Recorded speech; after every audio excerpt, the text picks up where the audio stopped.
In this video, I'll be giving you an update on the immigration program from 2019 to 2020 as the program year comes to an end in June. The Global Talent Independent Visa. We are seeing a lot of interest in the Global Talent Independent Visa in the last few months.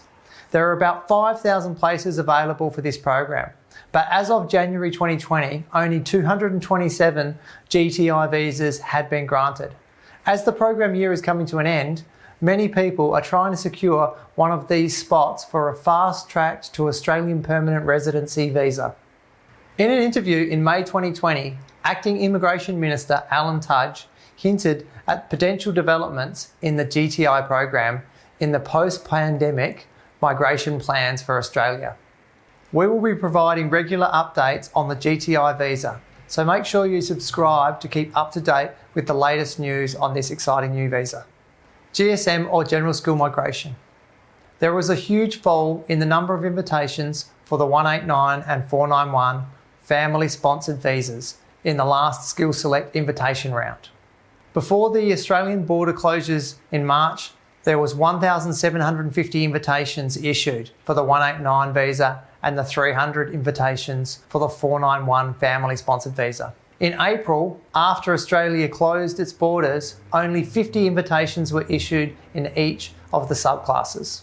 The reduced number of 189 invitations is going to put a great deal of pressure on the state-nominated visas like the 190 and the 491. Many applicants who would normally go for employer-sponsored visas may now target the GSM visas. As such, there's going to be many people trying to squeeze into the GSM program. There is a 189 visa application backlog. As of the 30th of April 2020, in total, there are 10,837 undecided 189 visa applications lodged with the Department of Home Affairs since the end of April. For the period between the 1st of July 2019 and the 30th of April 2020, a total of 6,030 189 visas were granted. There is also a little bit of a vacuum in terms of news and statistics for what's going on in the GSM space. This is because the round results have not been released for May, even though they could have been by now.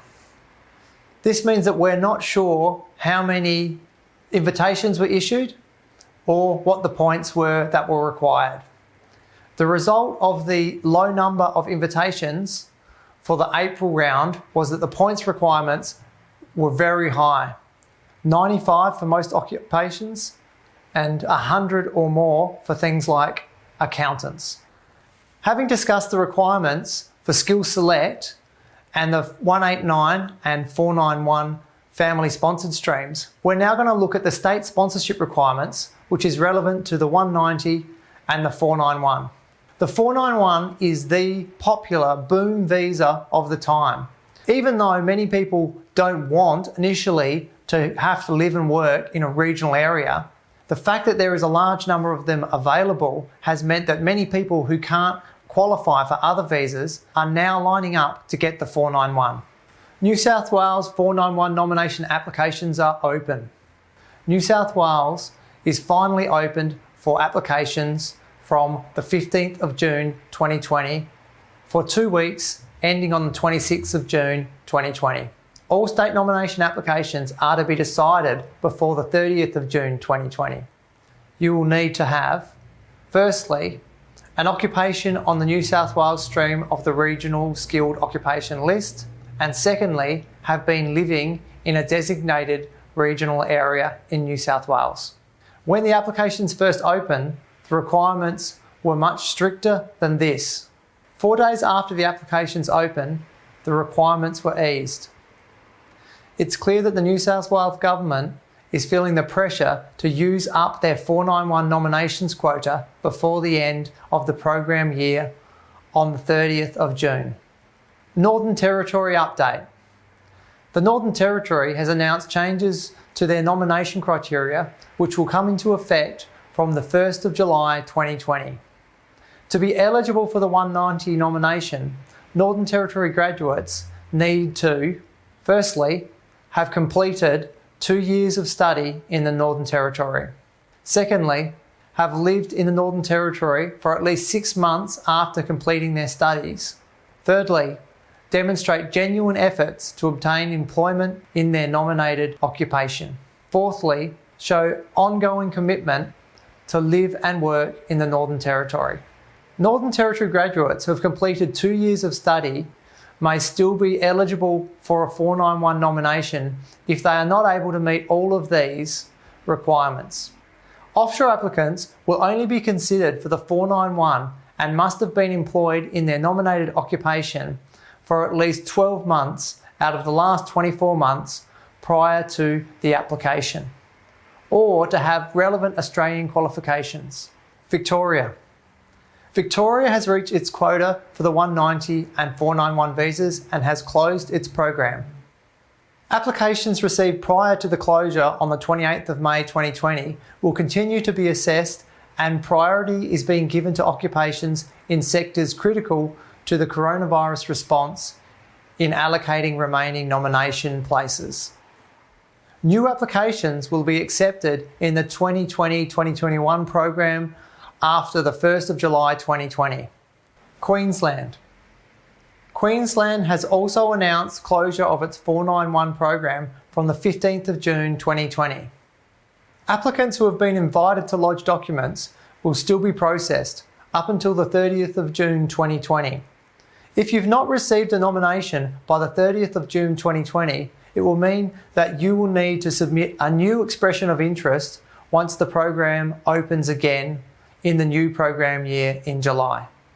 South Australia. South Australia will close its state nomination applications for the 2019-2020 program year from 9 p.m. on Sunday the 28th of June 2020.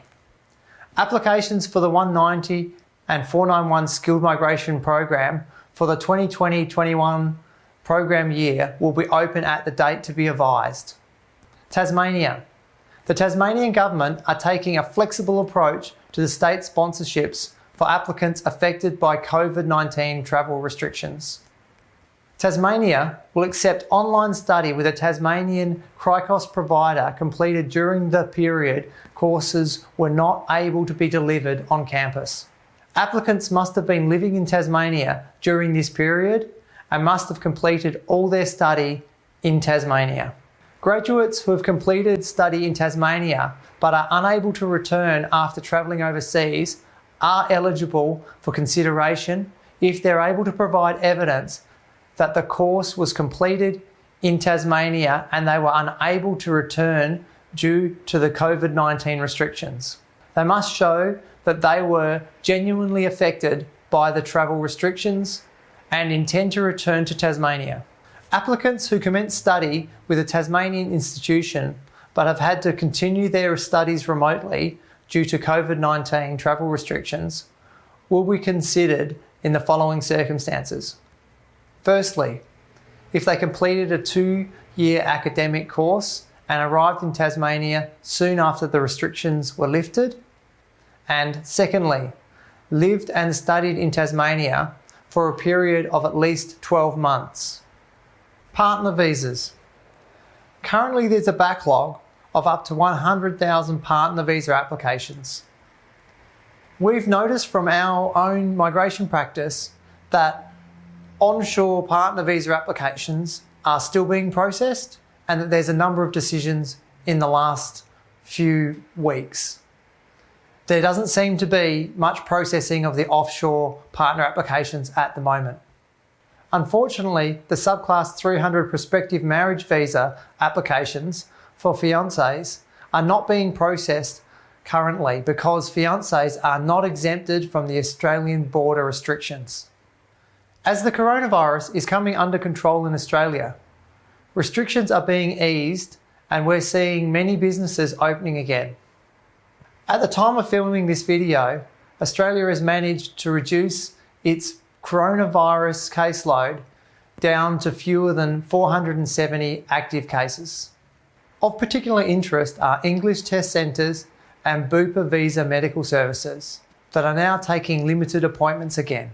This will allow processing to continue with the required health checks and English scores. Although there are limited appointments, so you may have to wait for a few weeks or months to be able to secure an appointment. We've made an update video on the coronavirus effects on temporary visa holders as Australia starts to recover from the pandemic. It is an exciting time of the year in relation to migration. The new migration program year will start on the 1st of July and more information will be released, including how many 491 and 190 allocations each Australian state and territory has for the program year. Make sure you subscribe to our channel to keep up to date with the latest Australian immigration news. We look forward to bringing you more migration updates and thanks for watching.